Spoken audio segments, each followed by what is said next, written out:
Well, meeting order. First order of business is the Pledge of Allegiance. I pledge allegiance to the flag of the United States of America and to the republic for which it stands, one nation, under God, indivisible, with liberty and justice for all.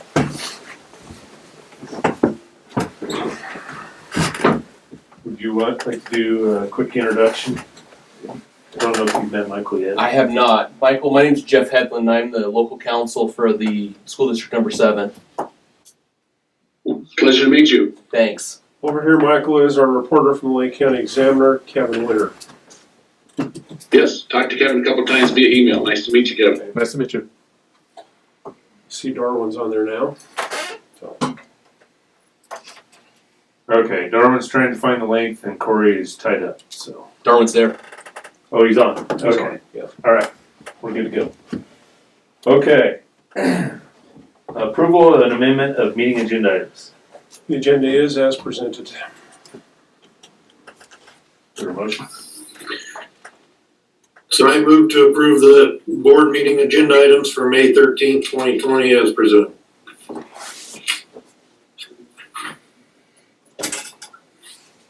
Second? Second. Thank you. It's been moved and seconded to approve the board meeting agenda items for May 13th, 2020 as presented. All in favor signify by saying aye. Aye. Aye. Aye. All right, thanks. Approval of minutes. Okay, I move to approve the minutes of April 22nd, April 24th, and April 29th of 2020 as presented. Second. Moved and seconded to approve the minutes of April 22nd, April 24th, and April 29th as presented. All in favor signify by saying aye. Aye. Aye. Aye. Darwin, you got an eye in there? Thumbs up?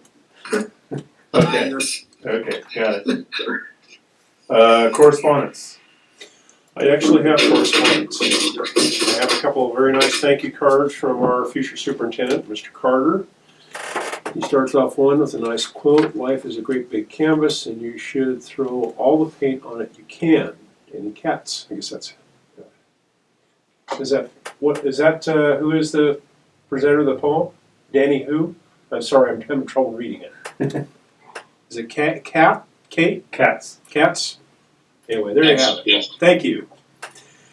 Thank you. Dear Annie, Darwin, Corey, Dustin, and Barry, wanted to thank you for providing me the opportunity to join the Lakeview School District number 7. I look forward to our next level of success. Call me anytime. Sincerely, Michael Carter. We have one to our Executive Secretary from Michael Carter. Thank you for your service on booking my room and for all the work in the superintendent search. I know it was a lot of work. Thanks much, Michael. So, thank you for the nice cards, Michael. You're welcome. I forgot that it's public record, so I'll make sure I'll write it next time a little more legible. I apologize.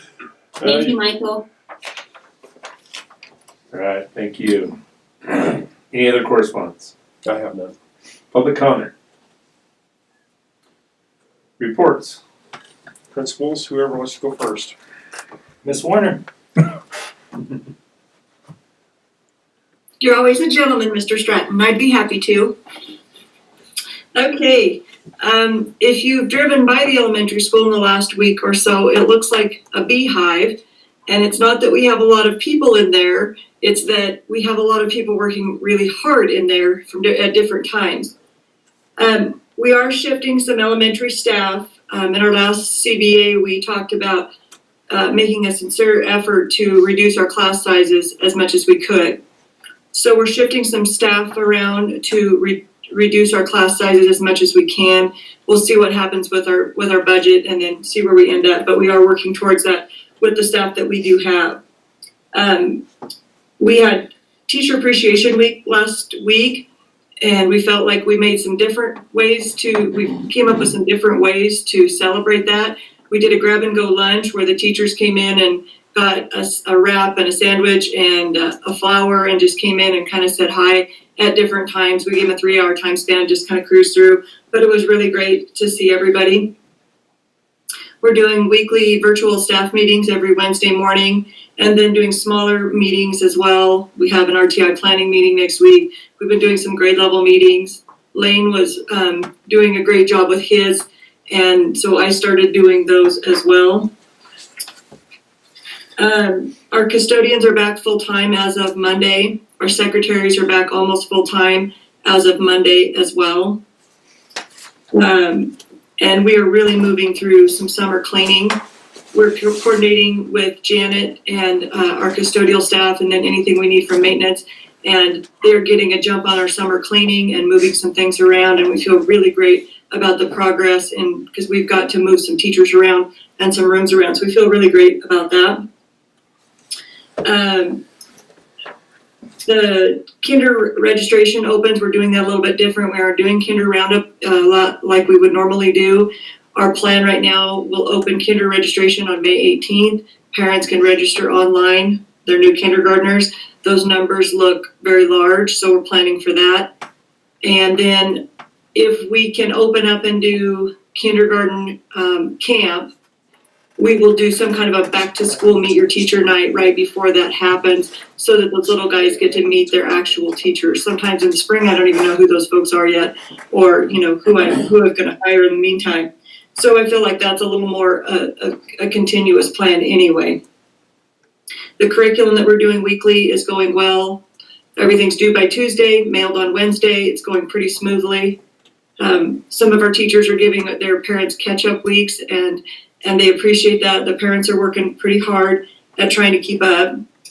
It doesn't look like at this time we will be having hospital care or daycare at our facility with no COVID cases. So we have a contingency plan. Yes, very much so. We're glad about that. We have a contingency plan. If our food service grows to the point that smaller cafeteria at LHS, they're just getting too frustrated and too crowded, then we can move bus service down to, hey, we aren't going to do that at this time, but we do have a contingency plan for that. I wanted to do a big shout out to Lane, Chris, and Emma, who are really helping out with that food service when we moved it out of Hay and all of it up to LHS. Last week they did 2,000 meals out of that cafeteria. And so we did add another day of food service on the buses, and things are going pretty well that way.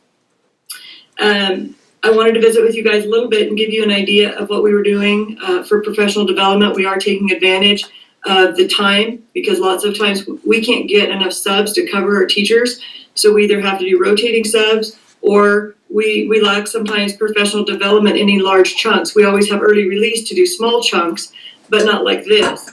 So last week we had Julie Walker, who is our consultant out of Bend.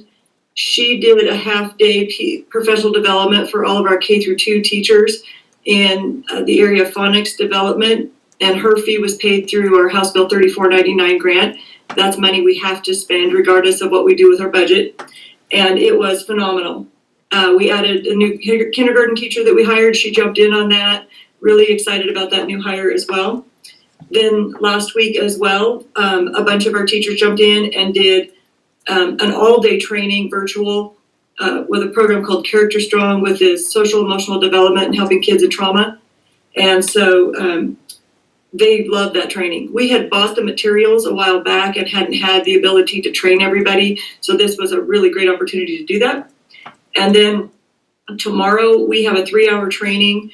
If you remember, we had talked about the elementary either doing a math adoption or a reading adoption. The state of Oregon delayed the reading adoption, so we chose to look at math again. The elementary staff unanimously wanted to create a seamless math curriculum with the high school that uses Big Ideas. Big Ideas is our math curriculum, K through 12. The publisher finally came out with a product for us, K through 5. So we have that in their hands. They are working with our math coach by grade level in getting more familiar with that product. And then we start a series of math trainings virtually with that company so that we are good to go in the fall. We are very excited to get going with that in the fall. That said, I will come to the board with, I have to do an approval from the board for this and check some boxes and dot some I's and cross some T's. So that will be coming to you soon.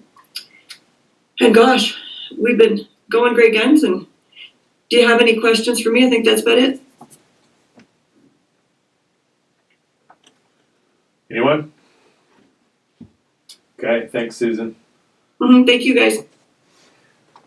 Well, at the high school, middle school, we're up to 110 laptops that have been checked out. So 110 laptops are checked out, and we currently have 3 of the mobile hotspots checked out.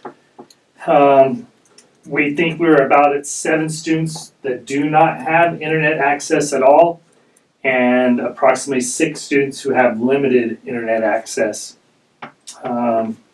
Examples of the internet access, the 7 who do not is a family that does not have access no matter what, just it's because where they live they were not going to get access. And then the others are families that just don't have access due to financial reasons. The meals, we're averaging around 90 per day on the walk-ins and over 100 on the shipping out to students on the bus route. So as Mrs. Warner said, 2,000 meals last week. Staff meetings, we're still doing those, and those are going good. I think that's an important piece there. Our support staff, our janitors this week went to 5 days a week, 8 hours. So our janitors district-wide are all, janitors, custodians are all on full-time regular hours. So I'm excited about that. We're getting, the senior hall is being stripped and re-waxed, and that was one hallway that really needed it bad. So the janitors are doing some stuff that will get them ahead of the game. My secretaries are working a little bit longer. They're easily putting in 5-hour shifts. They're there every day past 1, both Deanna and Emma.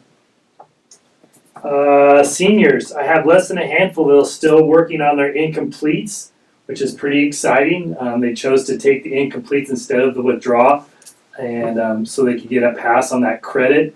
Most of those incompletes were not credits they need to graduate. They just want to get that credit to look good on their transcript. I do have 3 students who are still on a plan where they need to complete some courses for them to receive a diploma. They have an opportunity to complete that by the June 6th cutoff for graduation or by August to get that graduation, or else they become a 5th year alt ed student. So I'm pretty excited about that. 9th through 11th grade, they're on their pass incomplete status right now, and there's plans, and they call the plan the Credit Earning Assurance Plan, and that's from the state. So 9th through 11th graders will receive a pass or incomplete. The cutoff is 60%. If they receive an incomplete at the end of the school year, they have till the end of the following school year to make that up. Work that is commensurate to their peers during the time of the closure. So I set a staff goal to have less than 20 students, grades 9 through 11, who will need to be on that credit earning assurance plan. And I challenged the staff with that today. So our goal is to have less than 20 of approximately the 160 students we have. We'll see how we do on that. 7th through 8th grade is pass incomplete, but there is no guidance for students in middle school. If they earn an incomplete, it's just an incomplete. We're not going to make them make it up, and we actually cannot make them repeat a class. So that's where the 7th and 8th graders are. Progress reports went out this week with a percentage grade, and students who are failing more than one class and or who were disengaged got a reminder to get a hold of the school and let us help them get re-engaged. Deliveries are still going. There's 41 states that are closed for the rest of the school year. Mrs. Harris is currently working with her virtual forecasting. It's kind of like registration for high school students and middle school students, and she's doing virtual videos, and the students are watching them and going through that process of choosing the classes that they would like to have next year, and then we'll take those numbers, and from those numbers make the master schedule, and then make the student schedules. We're starting discussions. We started today on discussions of what next year may look like and how could we adapt and change, because I think you would be a fool to say that you're going to be teaching next year the same way you're teaching the start of this school year. So we've been talking about that at the high school. Graduation will be June 6th. Looking for a parade right now. That's the best option we have because of the size of our seniors and the number limitations set forth by Governor Brown. The state will not give us a permit to cross or go down the highway, so if we do have a parade, it will be in town. We're still waiting to hear back from Sheriff Taylor to see if we can still do that, but that is our plan, June 6th. My current staffing needs for next year is I still have a math teacher opening at the high school, an English language arts teacher opening, 7th and 9th grade, personal finance careers teacher opening, and English as an other language, so an ELL teacher position, Spanish. I got 4 periods at Avid to fill and the leadership position. And then last but not least, some of our concerns right now at the high school staff-wise is our disengaged students. We have made contact with every student in our school district at the high school, middle school, multiple contacts with them and parents. We still have a large number of disengaged students who are refusing to participate. And that's troublesome. We don't know what to do. That's a tough population. And then the next biggest thing right now is we're worried about academic integrity and honesty. The ability to cut and paste electronically and turn it in electronically has been an issue, and how do we manage that crisis? So those are our concerns right now, besides what next year is going to look like. Any questions? I'm going to turn it over to Mr. Rose.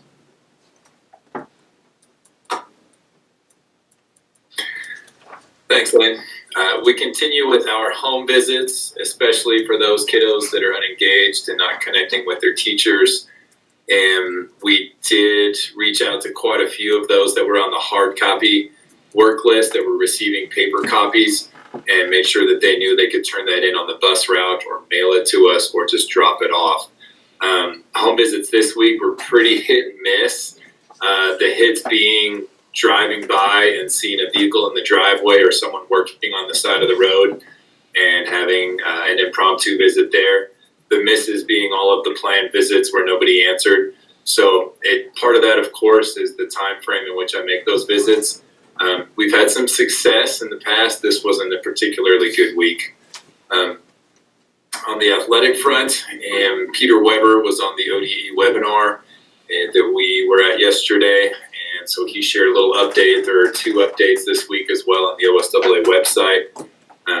OSAA is working with the state partner, currently discussing what the summer may look like for summer activities, summer camps, facility usage. The moratorium is in place. Moratorium-like situation is in place because we've been in this closure and coaches haven't been able to have contact, teams aren't practicing. OSAA has eliminated the actual moratorium week for this year.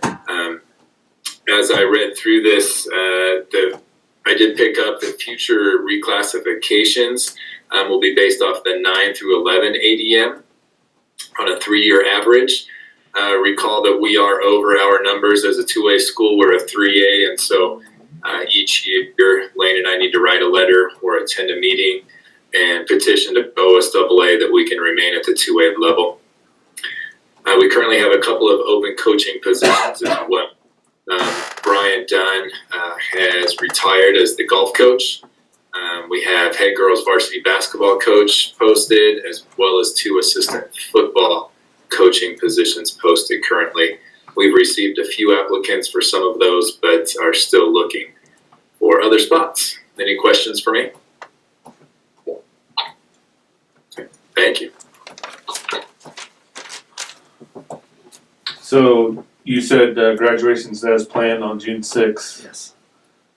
but that won't be normal. It will not be normal. Kind of synopsis the stage. So right now I'm thinking of setting up a stage in front of the high school there, and on the stage have it as decorated as possible depending on the weather, possibly a couple tents if it's a hot day for shade, and have the parents, a parent driving a car for each student, having that stage there at the baseball, softball fields, doing 1 or 2 laps around the school, pulling up in front of the school, having their name called, getting out of their car, walking on the stage, having the diploma handed to them, and then walking down the stage and getting back in their car, and then possibly having an in-town parade route also that does not cross the highway.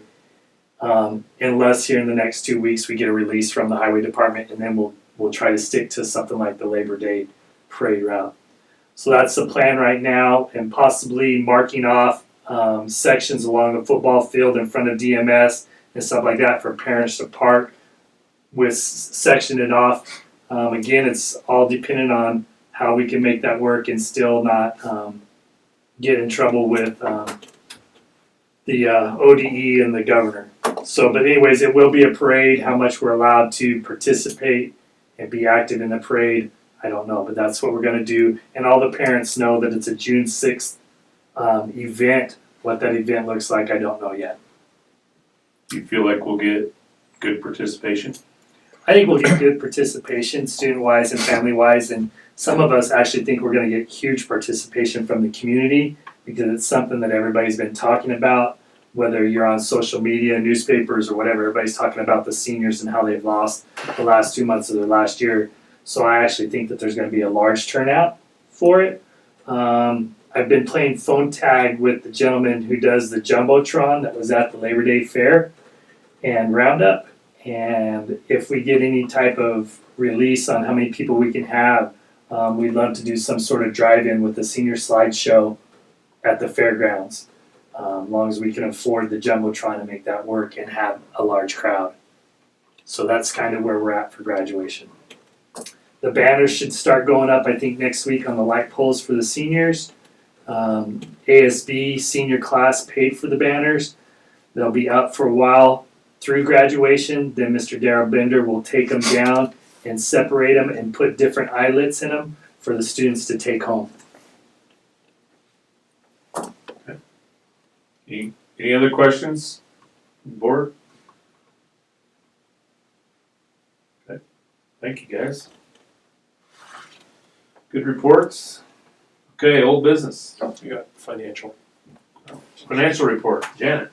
Sorry. I know I've been here for for a long time, but gosh dang. Yes, cruise along there, sorry. Go ahead. All right, I didn't fight with I'm having enough technical issues here at home, with my computer, so I just put a copy in your guys' board, packet, so hopefully you guys can, access that. So this is gonna be through March 31st. I'm just now getting my April bank statements, and so this was the best I could do for you. So to start it off is that revenue sheet, that you can see there. We had projected revenues, we figured 82%. We're actually at 79%, which isn't too bad. We're right within realm. Your local sources were a little bit behind there, and that's your property taxes, in that realm. And I think personally, the last couple of months have been pretty slim on the distributions from the county, and I that has a lot to do with what we're going through right now. And so eventually we'll be able to collect those funds, but it's just going to be a later avenue than what we're accustomed to. We're accustomed to a 90% deal in November, and it trails in after that, those 2-second payments that come through. So it's a little bit behind. So that's not helping us in any capacity. And so our state sources, of course, are right on the money, 84%, which that's pretty easy once we know what that state school fund number is. That one's easy to target. And then speaking in revenue, I do know that in April and May, just to kind of give you a heads up, we did receive our federal forest fees in April, which was kind of a shock to me. I didn't think we would get those this soon. Usually it's June the 11th hour that we get that, and it was actually $361,000. And we've seen it be 36,000. So that was a glimpse of good news. The other piece that I wanted to bring up too is In May, of course, we get our reconciliation from 1819, and along with our normal May payment, because keep in mind, June, we do not get any payments. State school fund, of course, is the budgeted amount of about $442,000. Small high school grant, we also received that, which was at $44,008. And then our adjustment for the state school fund was in the positive, about $213,000. So we did a really good job budgeting and keeping track in that capacity for 18-19 for that true up. The small high school grant, that one's kind of a little bit harder to gauge in on, but that one has a reconciliation of 18-19 of a negative 1,190. So that's not too bad. So we received all of that in May. So that's coming up in the future board report, financial report for you. I just wanted to give you that reconciliation, which was good news, because I wasn't quite 100% sure we'd be at 200,000 on that reconciliation. Honestly, we're just kind of plugging along. I do have a lot of accounts receivable out right at the moment. It kind of got delayed in April getting any of my bills out. Got them out. Started receiving them in May, So working on March's billing and that sort of thing. So we'll play a little catch up here. And those are mostly our title funds and that sort of thing, but we do get some ESD funds that come over to our general fund. So those numbers will start changing in April, May, and June, of course, as we get down to it. Any questions really on the revenue side for March? Okay, that second page should be our expenditures. 58% our total expenditure expectation. We're actually at 56%. Our salaries, 65%, we're down to 64%. That's probably because we're not hiring subs right now in the last couple of months. So it's probably taken a little bit of reduction there. All of our consumables and that sort of thing, right on target at the end of March. 53% projected with 52% actually spent. And so as you can look at the top 10 general mostly is our payroll and those expenses. Any questions on the expenditures? Okay, so your last page is your Janet, I have a ending question. fund balances. So these expenditures are through March, correct? And so March 3rd. through March, we only had what, 10 days in March that were impacted by COVID, essentially. And so would we anticipate once we get into through April and then through May that our expenditures will actually be below or start decreasing, as like you mentioned, not hiring subs and so on? And then I guess on the other side of that, are we using more like paper supplies, trying to print everything out for kids and sending packets and stuff versus what we normally would be doing? So our payroll is going to remain the same minus subs. Of course, we don't have the sub cost in that, but we are required to continue to pay our employees as if they were at work. Now, there's a handful that have those health issues that are not coming in for one thing or the other. But we still have to continue to pay those people as if they were there. That's part of the mandate. So that piece is not going to change.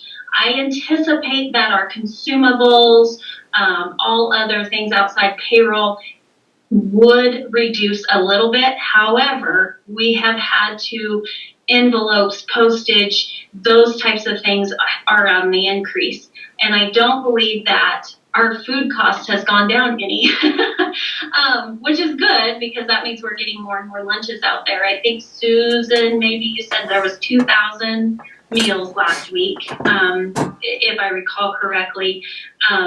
just sent out and or picked up. So we're not gonna see any reduction there. But I would suspect that we are down a little bit on anything outside of payroll. However, we're still gonna be pretty rampant in there with envelope costs and postage costs for sure. And I know that some of the teachers have ordered some other manipulatives to help. We've also had to get more hotspots, things like that. So I really haven't tallied up April, much less looked into April to see what that total dollar figure is. It's very possible that we may remain pretty stagnant or status quo with what we're doing in March. And so, correct me if I'm wrong, but like athletics, we're obviously saving a lot on athletics, busing costs, and so on.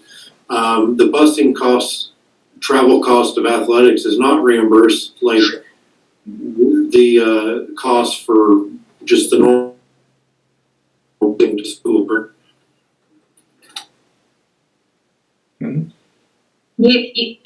Dustin, you kind of cut out on me there. Sorry. If I caught the gist of it, no, my busing cost for trips is not reimbursable. Absolutely not. However, yes, we're saving a little bit of money there. We're continuing to pay our bus drivers as if they were working. I do have 3 bus drivers that are working, delivering the meals and homework and picking up, etc. So we have that piece. We did go ahead and pay our spring coaches out, so we do have those costs, and we have any costs that we had into. So I know for sure that softball and baseball had ordered things, balls and those kinds of things, and they're already here. We've held on to those items because why send them back? They're going to need them in the upcoming year anyway. So yes, it is reduced to some extent, and plus to the busing situation is out of our general fund and not the athletic fund. But yes, there is a reduction there on fuel and those trips out for sure.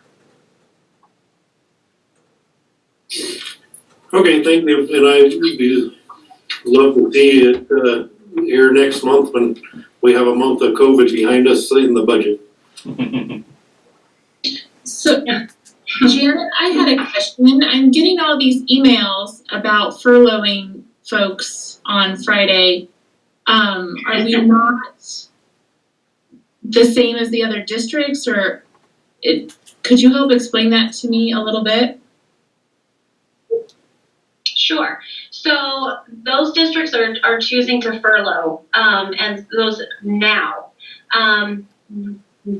We're trying to hold everything together basically at this point.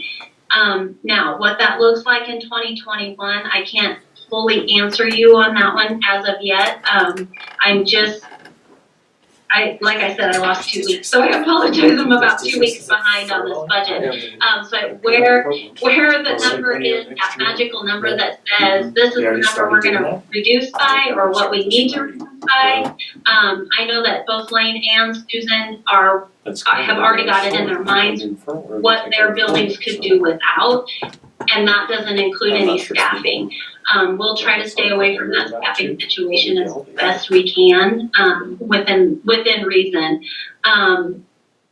We're also looking at, what plays into that for the upcoming year is that ending fund balance where we end up at. If you look at, on my financial report, that June 30th number doesn't look too shiny. However, like I said, April and May, I don't have it in those figures.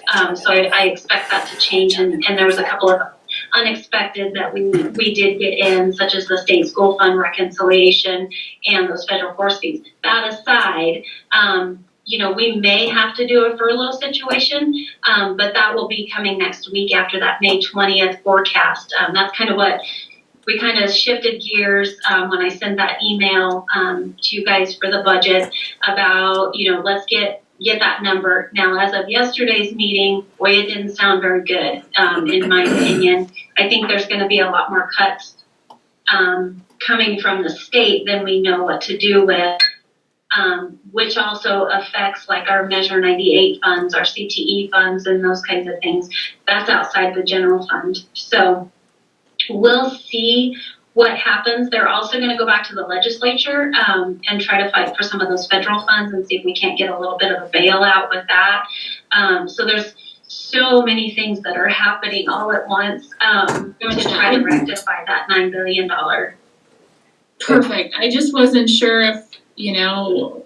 we're all kind of but we're in the wait and see, and some are acting, and that's fine. No, the districts are all different on the furlough Yeah. question, Andy, so. Right. And from a legal standpoint, I think there could be some legal heartburn for that, because remember, all of these districts have their funding to fully staff for this year. And so they're basically having people certify that they don't have the money or whatever to, so you could have employees having issues where many may need to be paid back. It would be a pretty dangerous thing, especially when we know we actually have the funding already allocated, already there. We've received this funding for this year. That changes obviously in the next budget year. So, like I said, and some of the bigger districts obviously can afford to maybe pay that back if they have to. If we tried to pull some of those type of games and the feds or the state unemployment department decide that that's wrong, you're gonna have some issues. So I would not recommend the district take any steps that direction. It's a bit of a stretch right now. Usually and they've been pretty good about closing a lot of those loopholes, especially with like changes to the payroll protection plan and things like that. So, not a good idea. Michael, while we're on the topic, I'm just gonna put you on the spot. I think you're on that committee that's going to the state legislature. Can you share anything with us? About the funding coming up or the furlough? The funding coming up. Yeah, the funding coming up is, I'll be there Tuesday night and then Wednesday. I can say that we're at least $3 billion shortfall. So some of the stuff I can't share too much with, but yesterday's thing said, they pointed out 17% cut.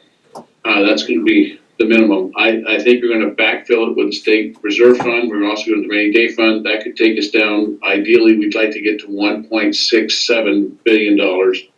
And then you look at what's going to happen with with our district coming up here in Lake County. We're approximately, and I don't know what the business manager looks at. Just looking at it from my side, looking inside, we're talking approximately about each 100 million is about $64,000 or $62,000. I'm not for sure on your budget. So that helps you see how big that cut's going to be. So unfortunately, I don't see much. And Karen's already mentioned that we're going to have issues with 98 money. And I think that's going to be the part. I think the COVID, I think we really need to look at the COVID, and that's something Will and I can meet next week on. And there's some reimbursement forms that we can look at to get some of that money reimbursed that you're spending now.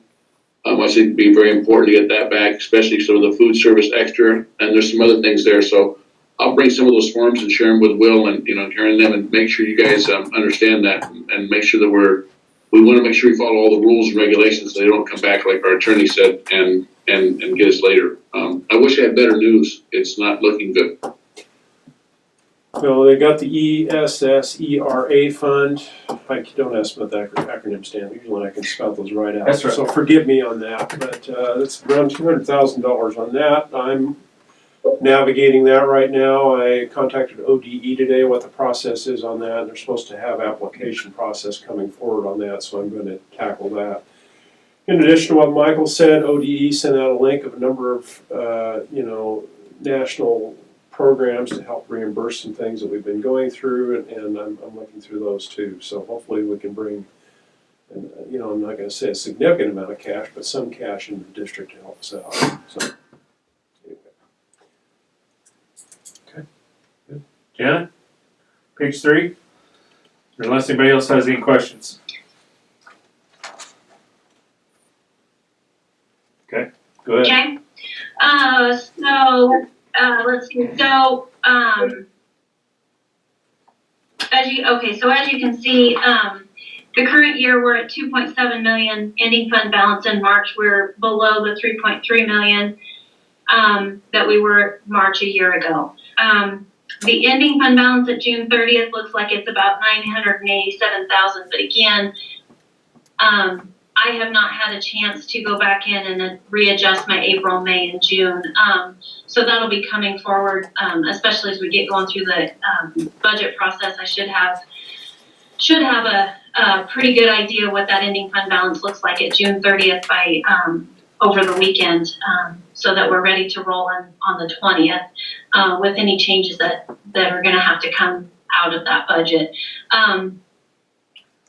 So overall, we're down. I'm not too worried yet. I'm more worried about the upcoming year as to what that's going to look like.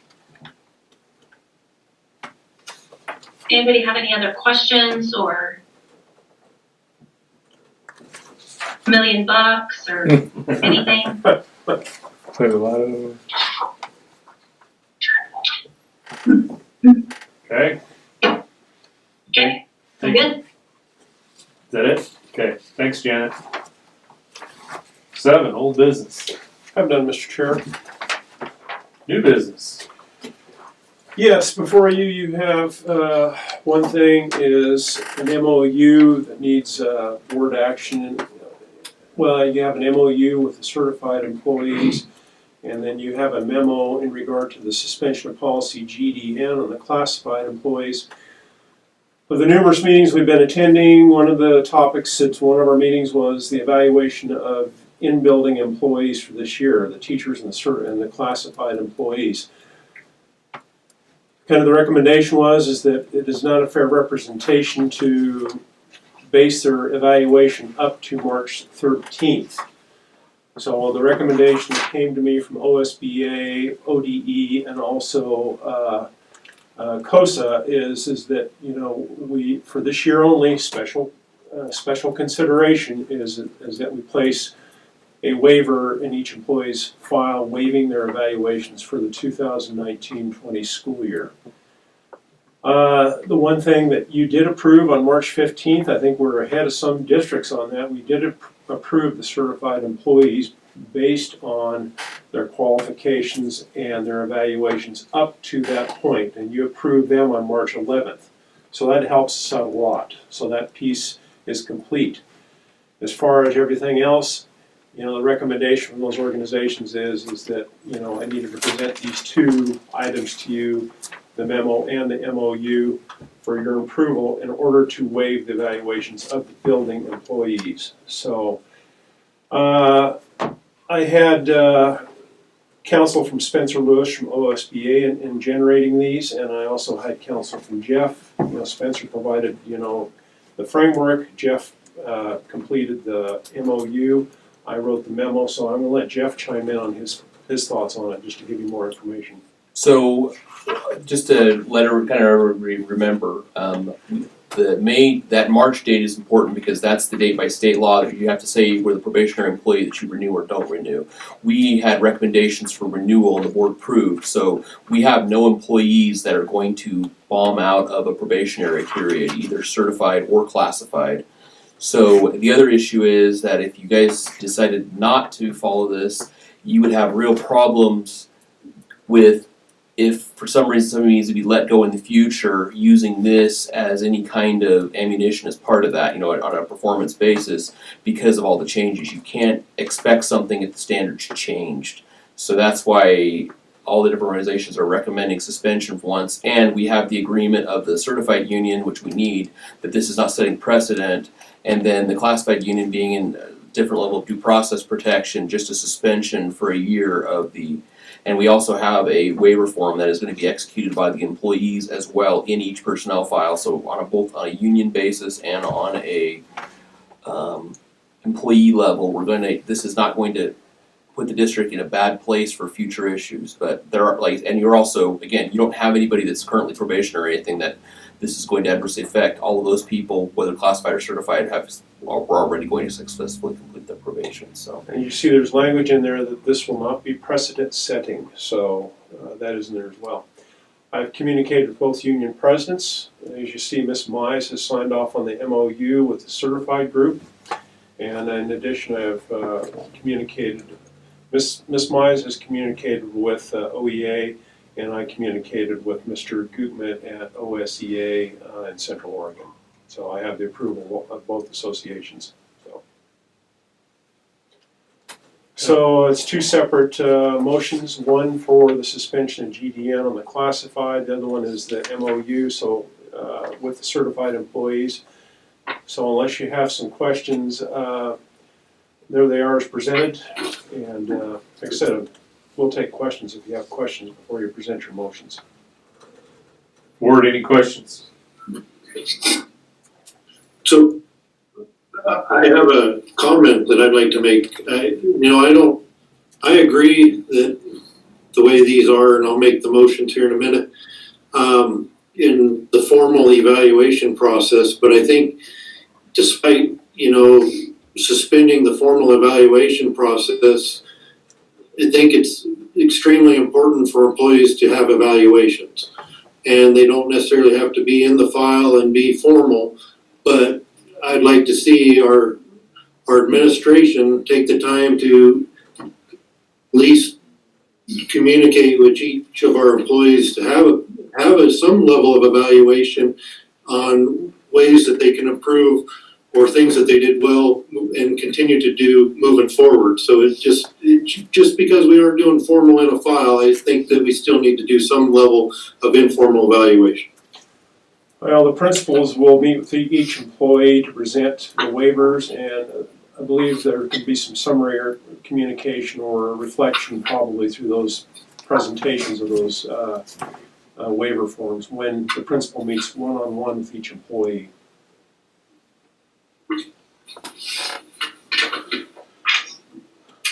Is that, So I will move to approve. Are we ready, Barry? well, I'd just like to hear from the principals. Is that something that can be done verbally or? My plan was to do the best I can. I still have a handful of staff that don't come into the building. If they do come in, they come in at late at night and evenings. But there's gonna have to be some sort of communication and the signing of both of the evaluations, whether it's certified or classified. So my plan was to talk about how the year went no matter what. Yeah. And then talk about plans for the following year. Nothing in the record? Yeah. Susan? Sorry. Each one of the elementary employees, I'll meet with them. I only have a couple paras that are coming in right now. So I'll visit with each one of them in person, and I think it needs to be framed in the course of what went well this year, what didn't go well, how could we have supported you better in this, what struggles did you have? Because some of our teachers are shining in this environment, in the online distance learning. Some of them are really struggling. And if we find ourselves in this situation next year, I'd sure like to be out ahead of that, being able to help support them. But, like Lane had started doing grade level meetings and having that small group interaction and getting lots of feedback and being able to go in and watch lessons, and then I kind of followed his lead. And we're getting to watch some of their lessons live. I watched a kindergarten lesson yesterday that was awesome. And the music teacher jumped in and did a 5-minute music lesson during the time with the kindergarten teacher, and they were sounding out words. So we get to at least give feedback on some of that, Dustin, and that's helpful for us as well to know how it's going for them.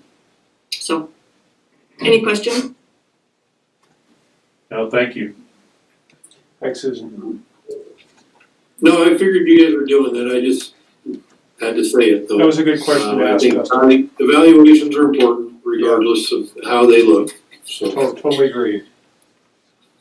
okay, so I'm gonna move to approve the recommended suspension of board policy GDN, classified staff evaluation for the 19-20 school year due to the COVID-19 pandemic as presented. Second.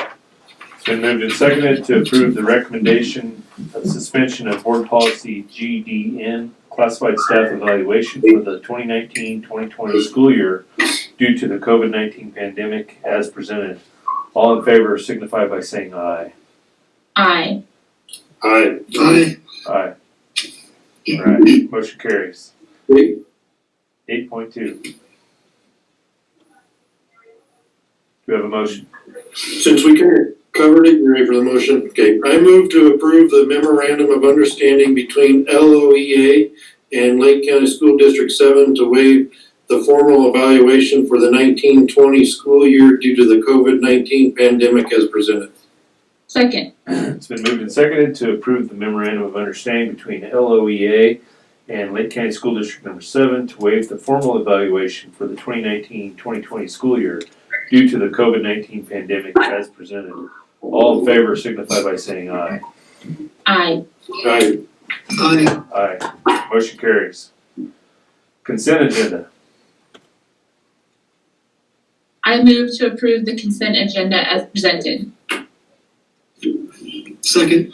Okay, Second. it's been moved and seconded to approve the consent agenda as presented. All in favor signify by saying aye. Aye. Aye. Aye. Motion carries. Announcements. Yes, I'd like to thank Michael Carter for joining us this evening. Very nice to have him with us. Michael and I, it's been kind of fun communicating and connecting again. Had a wonderful conversation today about transition, and Michael's coming here next week. We're going to have our first meeting with Michael, myself, and the administration Friday on the 22nd, so I'm really looking forward to that. Janet, Michael, and I are going to be talking budget through Google Chat on Friday. So, Michael, it's been fun working with you. I've enjoyed it. I look forward to a great transition. All right. Give us the thumbs up. Okay. Good deal. Thanks, Will. Any other announcements? I have none. Okay, next board meeting agenda items. Well, it's going to be work session and it's focused on the student handbooks. Okay. So, All right. Candy, do you know of any other pressing items that we need to roll into maybe a quick regular session in that meeting, or are we good? I don't. I think that the work session with handbooks is plenty. Those usually are pretty big meetings. But June 10th, I was thinking, board, what do you think about possibly approving a board calendar?